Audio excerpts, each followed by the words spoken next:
Assalamualaikum warahmatullahi wabarakatuh dan selamat siang pemirsa Harian Fajar Official dimanapun Anda berada.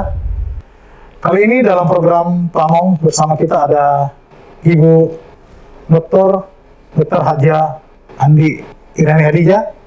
Beliau adalah Ketua Makassar Cover, sekaligus saat ini menjabat sebagai Kepala Bapeda Kota Makassar dan PLT Kepala Dinas Kesehatan Kota Makassar. Bagaimana kabar, Bu? Alhamdulillah. Puasa lancar saja ya? Insya Allah. Baik, pemirsa dan Fajar Official, sejak Maret 2021 lalu, Wali Kota Makassar bersama Wakil Wali Kota Makassar, Bapak Ramlan Temanto dan Ibu Fatmawati Rusdi telah meluncurkan program Makassar Cover. Nah, pemirsa pasti penasaran ya, atau bertanya-tanya apa sih Makassar Cover itu? Nah, mungkin lebih jelasnya kita langsung ke Ibu Irani. Seperti apa nih, Bu, Makassar Cover itu? Terima kasih Bang Romi bahwa memang program pemerintah terkait bagaimana pandemi di Kota Makassar khususnya itu bisa kita atasi semaksimal mungkin. Kalau bisa hilang deh dari Kota Makassar, kan? Capek juga nih pakai masker terus. Iya. Ini juga adaptasi sosial. Oh gitu ya. Walaupun sekarang ini kita mengatakan bahwa pandemi itu sudah landai, tapi ini harus kita lakukan. Kemudian sekarang pemerintah kota atas inisiasi Bapak Wali Kota dan Bapak Ibu Wakil Wali Kota, itu program kita saat ini adalah Makassar Cover. Sebenarnya Makassar Cover itu ada kepanjangannya. Saya hafal nih. Saya aja belum tahu nih, kepanjangannya apa sih yang Smart Emergency Protocol Against COVID-19 and Services. Itu di covernya. Ya. Nah, di Makassar Cover ini ada 3 kegiatan utama. Yang pertama adalah imunitas kesehatan, yang kedua adalah adaptasi sosial, dan yang ketiga adalah pemulihan ekonomi. Seperti apa Bu?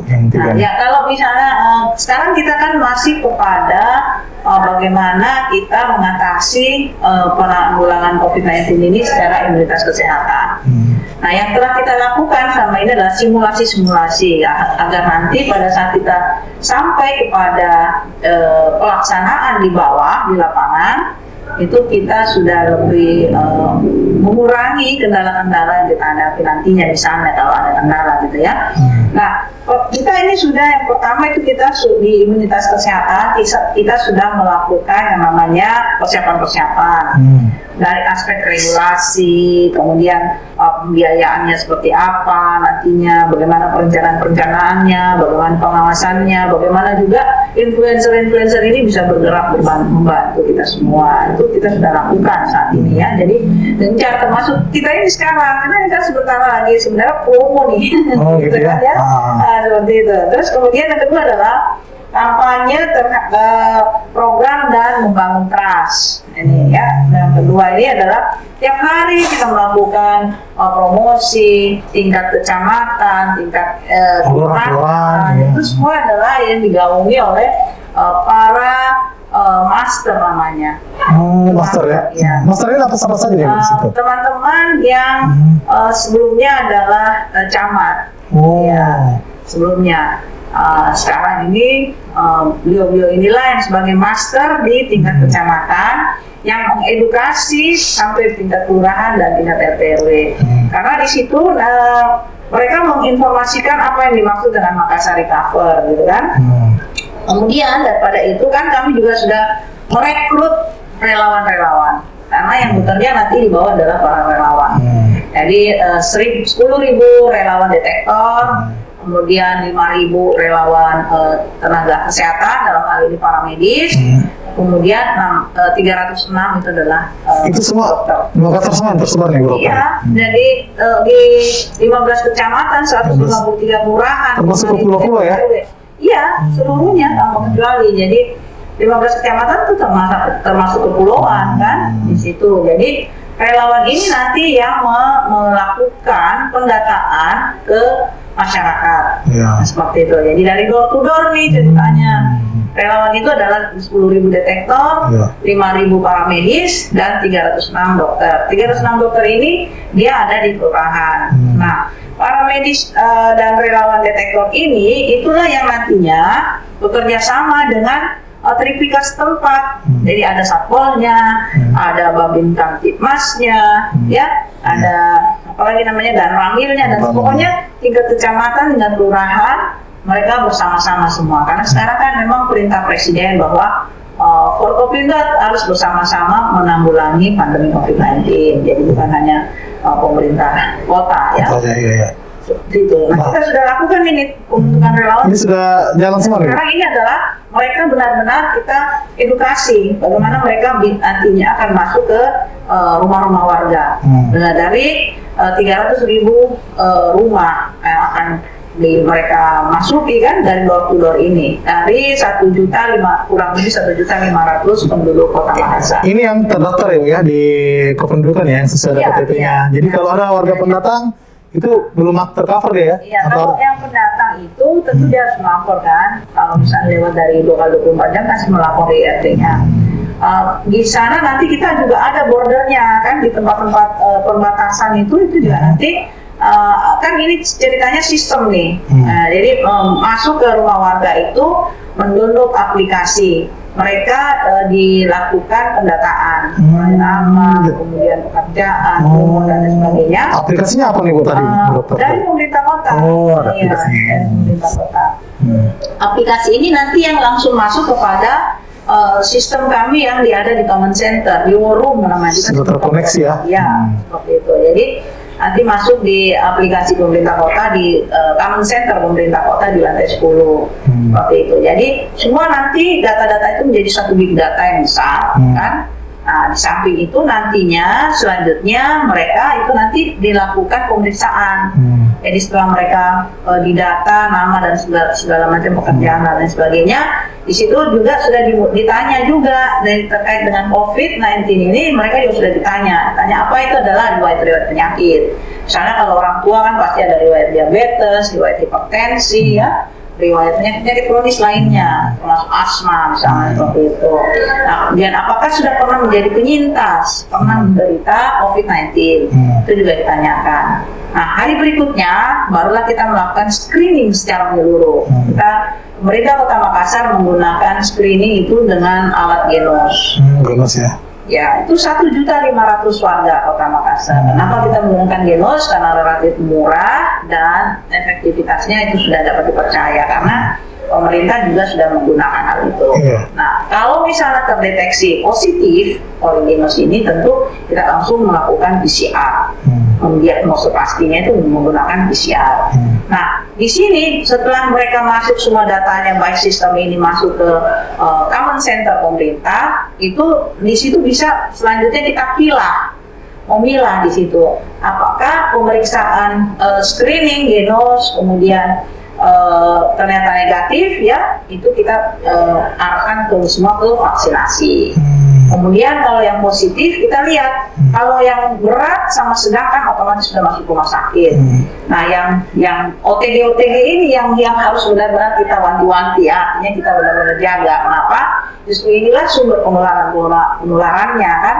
Kenapa kita melakukan secara menyeluruh, secara serentak dan menyeluruh? Karena ini adalah cara baru pemerintah kota, karena kita ketahui bersama sebelumnya itu kan kita melakukan kalau misalnya ada testing positif, baru kita tracing yang lain-lainnya ya, yang kontak eratnya. Nah, nanti tidak demikian, jadi semuanya tanpa kecuali, baik yang positif, baik yang negatif, kita seluruhnya kita screening agar kita benar-benar mendapatkan ya orang-orang yang harusnya memang mengalami isolasi, yang harus diisolasi, isolasi mandiri seperti itu. Nah, sekarang ini kan sepotong-sepotong ya, artinya nanti ada keluhan, ada positif di sini baru kita lakukan iya. Nanti ada kasus baru, muncul baru. Padahal harusnya ada pencegahan dari awal. Tapi gini Bu Dokter, ini kita kan upaya pemerintah kota kan lewat Makassar Cover bagaimana mencegah atau pencegahan secara menyeluruh terhadap pengembangan COVID-19. Nah, tapi kita lihat ya, sekarang masyarakat kita juga banyak juga yang keras kepala bandel ya. Misalnya tetap dalam berkerumun tetap ngumpul, kemudian tidak pakai masker dan lain sebagainya. Seperti apa nih Bu sikap pemerintah kota mengatasi hal ini? Sebenarnya kami pemerintah kota itu sebenarnya sangat berharap partisipasi masyarakat, karena biar bagaimanapun juga secanggih apapun program kita, kalau masyarakat tidak ikut berpartisipasi, kami tidak bertanggung jawab untuk tidak membiarkan pandemi ini berlarut-larut. Ya, gunakan masker. Itu sudah menjadi satu kontribusi masyarakat kepada pemerintah, program kerja pemerintah. Karena program kerja ini bukan untuk pemerintah, tapi untuk rakyat juga, untuk masyarakat juga kan. Jadi bagaimana kalau sudah landai, sudah bisa kita atasi, otomatis kan ekonominya akan meningkat terus. Nah, kita bisa bayangin nih, Mas Romi, ya, Bang Romi, bahwa pertumbuhan ekonomi kita itu minus loh. Yang tadinya 8,79% tinggi, ya, sekarang ini minus 1,27%. Berarti ini sangat drastis sekali ya. Reaksinya jauh sekali. Nah, ini yang kita tidak harapkan kan. Masa kita mau begini lagi? Nah, di sini kesadaran masyarakat yang kita sangat harapkan. Makanya dalam proses recovery ada 3 tadi bagian ya, adaptasi sosial, kemudian imunitas dan ekonomi ya. Yang mungkin agak-agak berat menurut Bu Dokter apa nih dari 3 ini Bu? Nah, sebenarnya pencegahan pandemi ini imunitas kesehatan, karena untuk merubah masyarakat menjadi sadar itu tidak semudah kita membalik telapak tangan. Nah, ini yang kita harus harapkan bersama, bahwa partisipasi masyarakat mentaati protokol kesehatan. Gitu loh. Pakai masker, jaga jarak, selalu mencuci tangan. Bahkan 5M kan, kerumunan, ya, kemudian kalau nggak penting-penting amat, nggak usah keluar rumah. Sosialisasi pun terus digencarkan ya? Iya, insya Allah, karena ini sementara memang tim master di tingkat kecamatan, kelurahan, itu melakukan edukasi dan sosialisasi, karena nggak sedikit loh, ini 1.500.000. Oh iya, cukup besar juga. Nah Bu, ini pertanyaan juga, termasuk saya bertanya-tanya, di setiap kecamatan ada kontainer ya, itu apa ini Bu dalam kaitannya dengan master fire ini? Iya, kan ini nantinya setelah kita mendatang, ya kita akan tidak terganggu pelayanan publiknya di tingkat kelurahan. Kita kan harus punya ruangan sendiri. Nah, salah satunya itu adalah inisiatif kita dengan pengadaan kontainer itu. Jadinya kita pemeriksaan kesehatannya di situ, ya. Kemudian di sana kan bukan cuma pemeriksaan kesehatan, tapi apa saja. Siapa tahu setelah vaksinasi di situ, ya, terus kemudian terjadi hal-hal yang kita tidak harapkan, ya, kita juga lakukan di situ. Jadi ruangan yang sifatnya memang dapat mengcover semua keadaan-keadaan terkait dengan pelaksanaan vaksinasi. Dan ini ada di setiap kelurahan ya Bu ya? Insya Allah di setiap kelurahan. Nah Bu, seperti ini nih, vaksinasi sendiri, ini kan beberapa belakangan kan sempat ramai bahwa stok vaksin habis, sampai berapa media-media membuat hal itu. Nah ini menjadi keresahan di masyarakat, oh gimana nih saya belum vaksin, gimana saya belum lanjut vaksin kedua. Nah bisa dijelaskan ya Bu kondisinya seperti apa nih?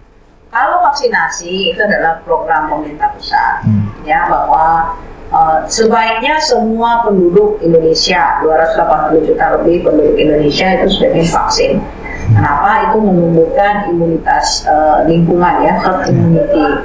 Artinya apa? Kekebalan lingkungan semuanya. Jadi kalau semua kebal, terus kemudian ada virus itu kan otomatis, kalaupun kita kena itu pasti tidak sampai kita menderita yang lebih berat. Itu vaksinasi. Nah, kalau saat ini karena vaksinnya itu terbatas, artinya vaksin itu tidak langsung seperti di Indonesia misalnya, ya, tidak langsung diproduksi 280 juta vaksin, kan nggak boleh seperti itu, karena ini kan pabrikan juga, butuh waktu menghasilkan. Jadi produksi itu kan bertahap. Nah, kenapa kita melakukan vaksinasi secara bertahap juga? Berdasarkan kerentanan. Nah, olehnya tentu yang pertama kemarin tenaga kesehatan. Vaksinasi yang pertama itu rentan sekali adalah tenaga kesehatan. Kenapa? Karena langsung bergumul dengan kuman itu sendiri, virus itu sendiri kan. Kalau kita melayani pasien, nah itu yang pertama, tenaga kesehatan. Kemudian yang kedua adalah lansia, karena diketahui ternyata lansia lah yang paling rentan, yang paling banyak menyebabkan kematian itu lansia. Jadi itu lansia. Nah, ketiga adalah pelayanan publik. Nah, seperti itu ya. Seperti Bang Rama itu kan. Jadi ya. Udah disuntik kan? Udah 2 kali.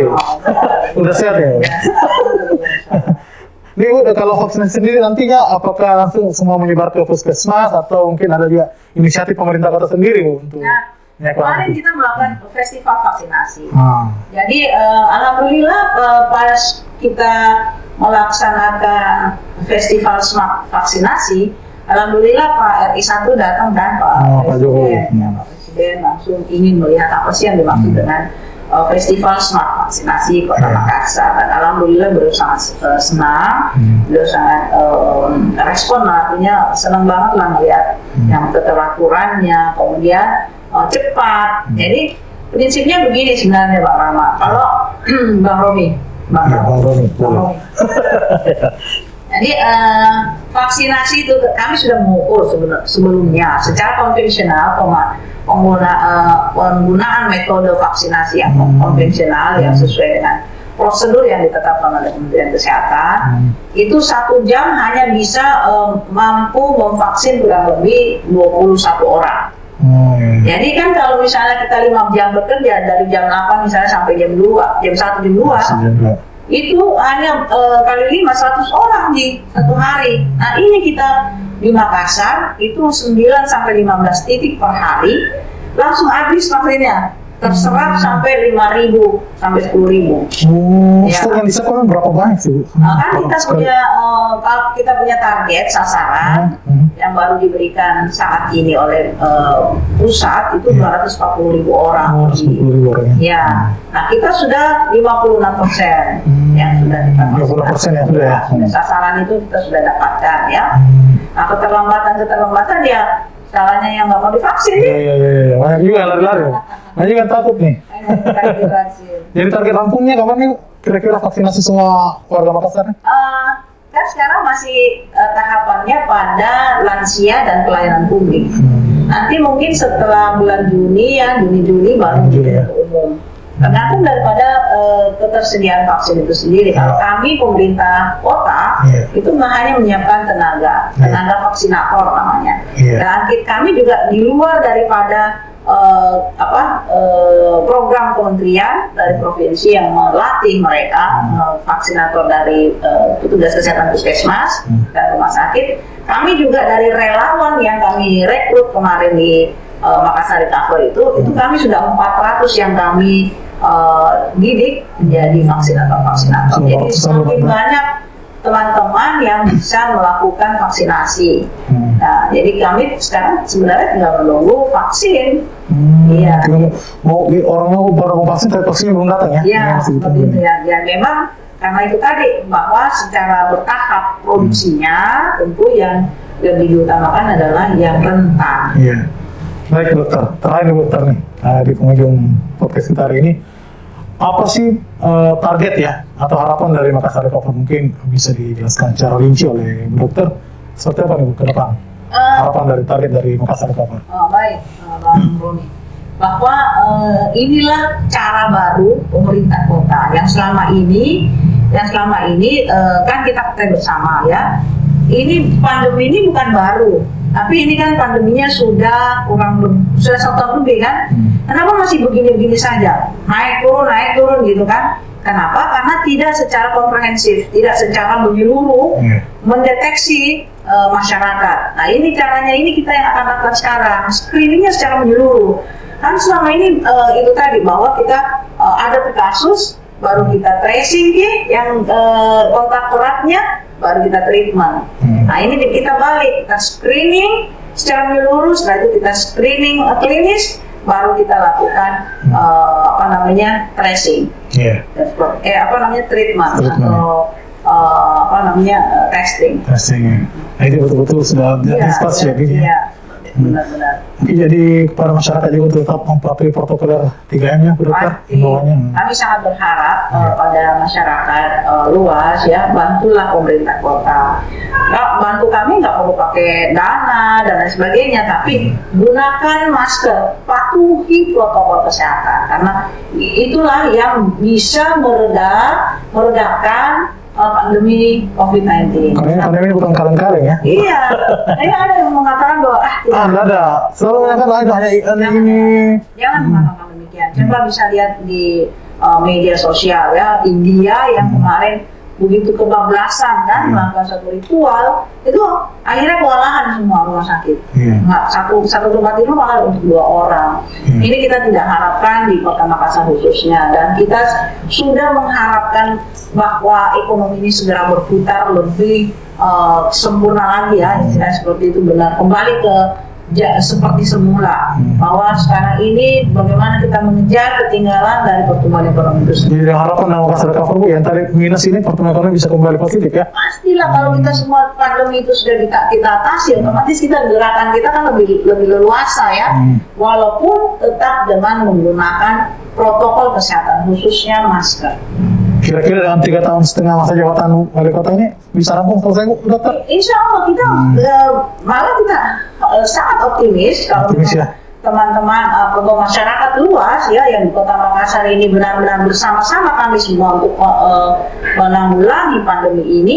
Kenapa enggak kita cuma sampai Desember malah paling lama gitu kalau Desember ya, optimis ya. Iya, kalau siapa tahu bisa setelah kita serentak terjun ya ke masyarakat luas, kemudian kami deteksi kelihatan, terus kami isolasi benar-benar, karena nanti itu di aplikasi ada namanya menggunakan QR code. QR code ya. Nah, ini OTG ini itu kalau misalnya berkeliaran ya tidak patuh pada protokol kesehatan, demikian juga tempat-tempat usaha yang tidak patuh pada protokol kesehatan, itu tentu ada punishment-nya.